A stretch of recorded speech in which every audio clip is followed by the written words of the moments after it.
আসসালামু আলাইকুম। এই তো আমি অর্ডার করে ফেলছি ওয়েট গেইন পাউডার। তো এটা আজকে প্রথম আমি খাবো। অল্প একটু পানি নিছি, কেমন লাগে জানি না এটা খেতে। তো আজকে এটা খেয়ে দেখি কেমন লাগে।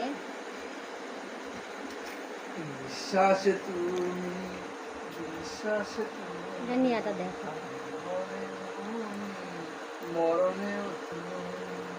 এটা কি কালার?